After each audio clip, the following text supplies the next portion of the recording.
السلام علیکم ورحمۃ اللہ وبرکاتہ۔ ایک بادشاہ کا وزیر بہت ہی عقل مند تھا۔ اس کی ذہانت کی وجہ سے بادشاہ بھی اسے بہت پسند کرتا تھا، لیکن ایک دفعہ وزیر سے ایک غلطی ہو گئی۔ بادشاہ کو اس کی غلطی کا علم ہوا تو بادشاہ نے اس کی ساری جائیداد ضبط کر لی اور اسے قید خانے میں ڈال دیا۔ اس مصیبت میں وزیر کی وہ نیکیاں کام آئیں جو وہ اقتدار کے زمانے میں کرتا تھا۔ اقتدار کے زمانے میں وہ ہر ایک کی مدد کرنے کی کوشش کرتا تھا۔ یہی وجہ تھی کہ جب اس پر مصیبت پڑی تو سب نے اس کی بہت مدد کی۔ اس دوران جب وزیر قید میں تھا تو پڑوسی ملک کے بادشاہ نے وزیر کو ایک خط بھیجا اور لکھا کہ ہمیں بہت افسوس ہے کہ تمہارے بادشاہ نے تمہاری وفاداری اور ایمانداری کے بدلے تمہیں قید میں ڈال دیا ہے۔ اگر تم چاہو تو ہم تمہاری مدد کر سکتے ہیں، تمہیں قید سے نکال کر اپنی ریاست میں اعلیٰ عہدہ دیں گے۔ وزیر نے خط پڑھ کر خط کی پشت پر جواب کچھ یوں لکھا کہ میں آپ کا شکر گزار ہوں کہ آپ نے مجھے یاد رکھا، لیکن میں آپ کی بات نہیں مان سکتا، اگرچہ مجھ پر مصیبت آن پڑی ہے، لیکن یہ جلد ہی ختم ہو جائے گی۔ اس مصیبت میں آپ کی بات مان کر اپنے ملک اور اپنے بادشاہ سے غداری نہیں کر سکتا۔ قاصد یہ خط لے کر اپنے ملک کی طرف روانہ ہو گیا۔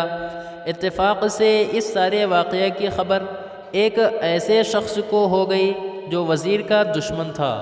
اس نے سوچا کہ بادشاہ کو یہ بات بتا کر وزیر کو سخت سزا دلواؤں۔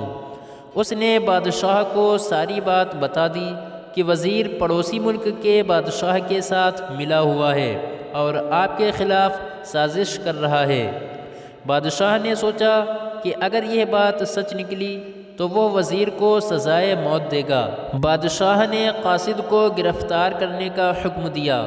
قاصد گرفتار ہو گیا۔ بادشاہ نے اس سے خط لے کر پڑھا تو اسے وزیر کی وفاداری کا یقین ہو گیا۔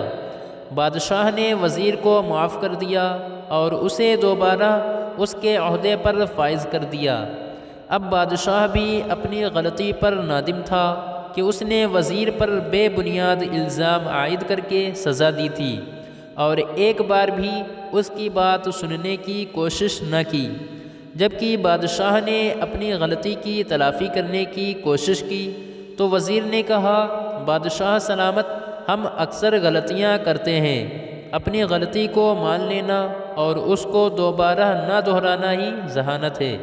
میں نے ایک غلطی کی تھی، میں اس پر شرمندہ بھی تھا، لیکن میں نے اپنی غلطی تسلیم کرنے میں دیر کر دی۔ یہی بات میری سزا اور آپ کی ناراضگی کا سبب بنی۔ بہرحال نادم ہونے کی ضرورت نہیں، کیونکہ ایسا ہونا میری تقدیر میں لکھا تھا۔ ہم اپنی زندگی میں پیش آنے والے واقعات سے ہی تو سیکھتے ہیں۔